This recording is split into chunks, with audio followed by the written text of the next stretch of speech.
channel. Hi, g'day, how's you doing all? Yep, another beautiful day on the coast. See those beautiful blue skies? They are beautiful indeed.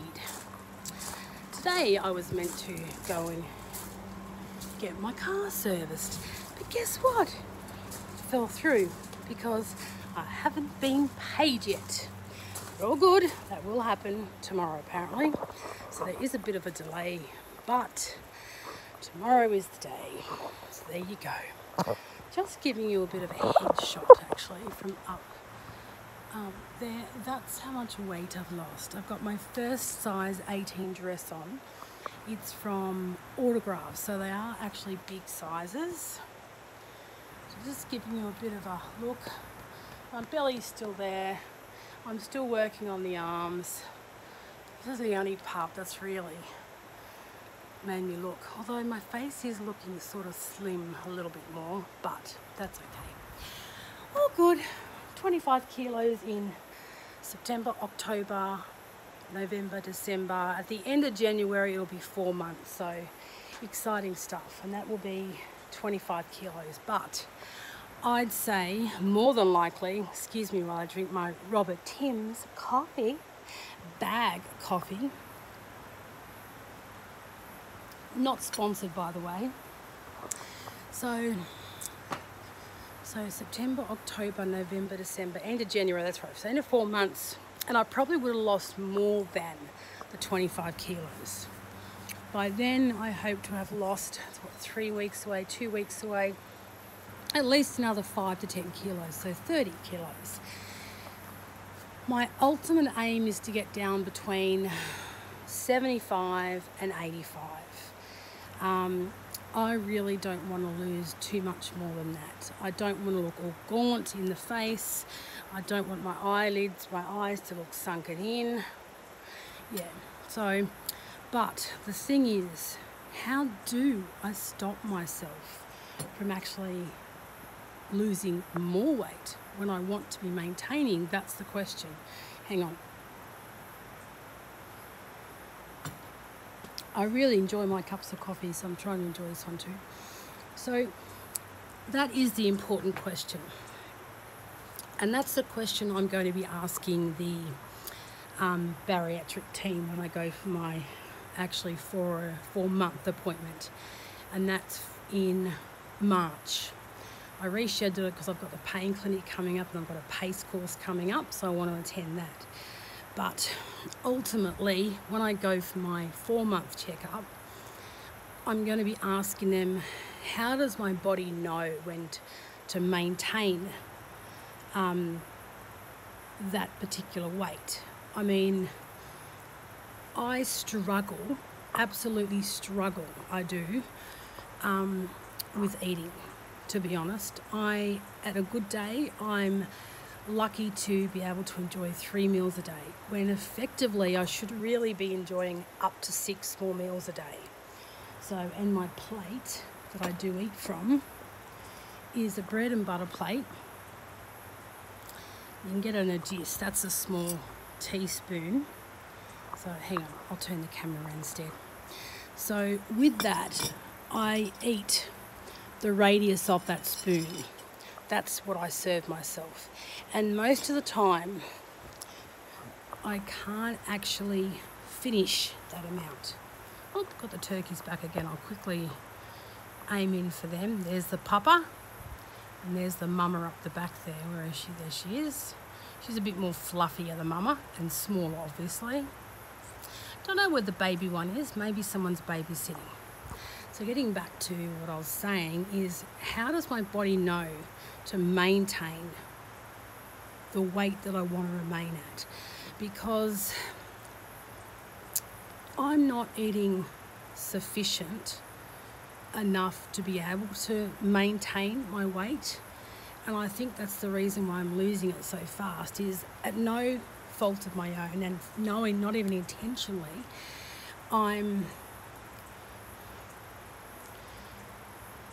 I just want to add one more thing, actually, confusing I know, but I have never been able to fold my legs, and this is my leg now, crossed.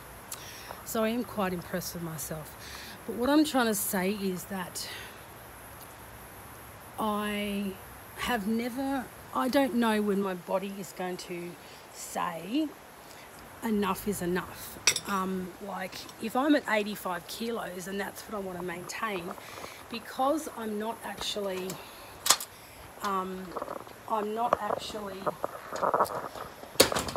eating properly or eating sufficiently, because they want me to eat 6 small meals a day, as I said. With that, how does my body know that I need to stop there and not lose any more weight? Because I'm not eating the 6 meals a day. So I guess with that, I'm going to ask the bariatric team a bit more about that, because let's face it,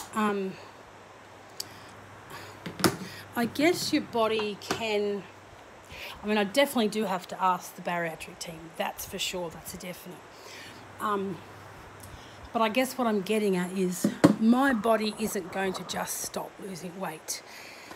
If I don't eat properly, then I'm just looking for my Nivea Care and Colour Lip Balm. If, for example, I'm at 85 kilos, because of my pain, and this is if I've still got pain, by the way, this is what has ultimately kept me from, well, not eating properly, because I am in a fair bit of pain still, and I've lost 25 kilos. So with that said, is my body just going to automatically stop losing weight? I doubt it. I think it's highly unlikely that it actually will stop losing weight. Am I going to become anorexic or... And look, I will definitely stop my body from becoming anorexic if that be the case. And I am losing weight to the extent where my body's just going to keep dropping the kilos until, well, dead, No, so that's going to be my next question to the team. So when does my body know when to stop losing weight? Because my pain hasn't changed as of yet after losing 25 kilos, what's going to happen if my pain does keep going the way it is? Then how's my body going to know to stop losing the weight?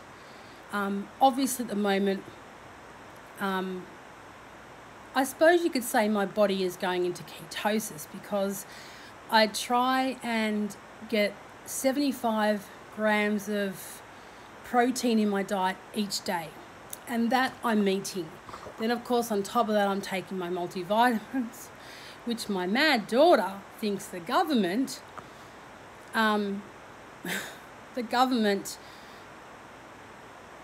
puts these poisons into the vitamins. I tell you, my uncle used to think he was in the fucking CIA. I hope my daughter's not following him. Anyway, so that's going to be my next question. Sorry to go off the beaten track. How's my body going to know when to stop losing it? I understand what maintaining means, but how can I maintain the weight when I've got the pain and I can't eat more than 3 meals a day? And these meals are, as I showed you, are on a bread and butter plate, the inside of it. So they're not large. And I am literally full after eating off that plate. And depending on what I eat, like for example, Hocking noodle stir fry the other night, I put enough on there to sort of cover with a few gaps the inside of that plate that you just saw. However, I couldn't eat it all because of the carbs that were involved in the recipe. So if I have things like pasta or things like that, even though it's durum wheat, and you get them from Coles, by the way, and it's durum wheat pasta, and they've changed their brand, they've changed their packaging, so it does say Coles pasta, or like big shells, and underneath it's got made with durum wheat. That's better for diabetics, and I eat that because even though quite clearly my sugar levels have stabilised and I'm no longer on any form of diabetes medication, you got it, I've ceased all my medications for diabetes and blood pressure. So I take no more of that now. So with that being said, I still do maintain or monitor my sugar level, glucose level, just in case I'm eating too much of something like the carbs. I need to go back on it. But ultimately, that's my major question for the bariatric team is, how is my body going to know that it's now at the maintenance stage of things? So yeah, that's my main question that I really want to know, because it's quite concerning. I know at the moment, because of my pain, today is a good day. This morning I had... I'll show you what I had. Obviously, my Robert Tim's coffee, and I have a teaspoon of brown sugar in that. Instead of bread or anything like that, I've been eating these things called sandwich thins. Tip Top make them. That's the packet they come in. You can make them like a sandwich, except the slices are really thin. So that's the actual thin, that's how thick it is. You pull it apart, you put what you want in the middle of it, and you close it up. You can cut it like a sandwich and all like that. So these ones are the original ones. I wanted to try the original flavours. I have just eaten or finished a packet, and it's taken me 7 days to eat a packet of them. What's this? Beef massaman flavour. Oh, must be... my husband must have bought it for my son. So ultimately, that's what I've eaten over the last 7 days. And one of those does not make my sugar increase. Well, the whole meal ones didn't. I had a bit of an egg on the one I had this morning. So I'll test my sugar in the next couple of hours and we'll see how it goes. And that was the original. But that's a good day. Now, on a good day, I have also been having, my Optifast still. If, for example, on a bad day, I don't get all my protein in. So, because 2 of these, and I love chocolate flavour, 2 of these gives me my required dosage, or 3 of them I think it is, gives me my required dosage. Let's have a look at protein.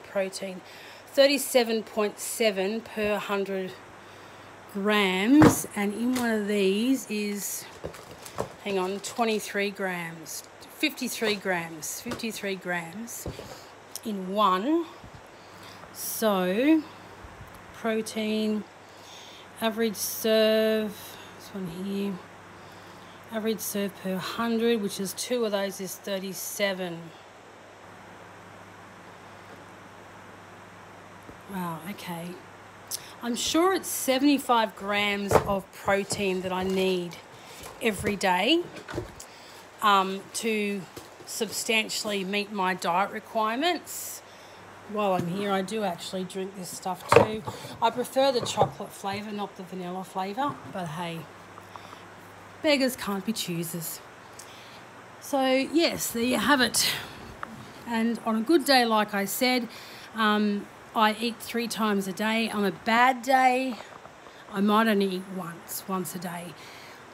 My pain at the moment is majority of the time, actually all the time, I have an achy groin, the hips are aching, the lower back burns. I don't really have the electric shocks up and down my leg like I used to, but in saying that, I know there was a period of time, for example, that I went without the shocks, and then all of a sudden they started up again, and I had the shocks for maybe a week, 7, maybe 10 days, and then they disappeared again. I don't know what makes them come and go. I did I did note the time of the day and whether I was in or out of bed majority of the time, and it's not that, because this time that they occurred when I was in bed majority of the time. So, and that is my lifestyle. Because my back, and I actually tried to get myself together this morning so I could look at least half decent. My back is my biggest problem. My bulging discs, I've got herniations, spinal stenosis, which apparently a lot of people have anyway, not generally at 45. I do have a very, very bad degenerative spine. That's what my neurosurgeon said. My private neurosurgeon now. I don't go through the government. She is wonderful. Ellison Stevenson on the Gold Coast. She is a brilliant neurosurgeon. Yes, she does cost a fair bit to go and see her. However, I went to see her because I wanted to have someone else to give me their honest opinion without having to worry about, well, I'm sorry, you don't need an operation. You're not bad enough. I'm on opioids for my pain, and I'm on other medication as well for my mental status. I have depression, anxiety, and my spinal injury. No longer have diabetes. I'm off my blood pressure tablets, but I was only on them to protect my kidneys from the diabetes. So I may have to go back on that. But really why I came off them was because I've been having these fainting fits, feeling like I was going to pass out. So the doctor took me off them as a safety precaution. So I may go back on them in the near future because I do have kidney failure in the family. So I'm hoping God I never go through that. Please God, don't let me have kidney failure. I certainly wouldn't. Well, I would go on dialysis at least until I got a kidney. But anyway, beside the point. We're not talking about that. So I forgot what I was talking about. Brain fog. This is what the medication does to you sometimes.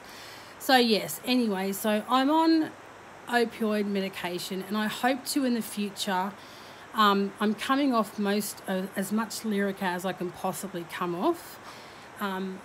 We're coming off it enough so that I can tolerate my peripheral neuropathy. Before I went on it, I was getting bad pins and needles and a very hot sole of the foot. So it was lucky. I originally went on Lyrica for my back pain. However, neurosurgeons, neurologists have since, in the last 3 years, no longer recognise Lyrica for a spinal injury or nerve problems. It's only for peripheral issues like peripheral neuropathy. So I'm going to come off that as much as I can because it's going to help me lose the weight more. Because when you're on Lyrica, you tend to gain weight. So, well, this video is turning out to be a long one, but that's good. I haven't had a long one lately. So, yes, so it's generally for peripheral neuropathy, things like vascular disease and things like that, not neuropath issues. So I'm coming off that, and at the moment I'm on 150 milligrams morning and night, so 300 in total. On the opioids, of course, and I'm on an antidepressant which also helps with the neuropath pain paths. So Cymbalta and Ndep are both antidepressants and help you with your anxiety as well. But I'm on that because of my back pain as well. So ultimately, I just want to be left with taking those two and or paracetamol and Nurofen if I have to. So that is my aim in the next 5 years. I won't be coming off any medication except for the Lyrica as much as I can over the next 2 years. That's how long I anticipate this to happen. So before that, no. I've had a really bad year last year. This year is my year, and I'm not going to put up with any pain or any new stuff, that's for sure. So I think I'm going to leave it there. We're coming up to 20 minutes. We've actually hit the 20-minute mark. I'm really happy with where I am today. I'm happy that I'm losing the weight. I'm over the moon. I'm ecstatic.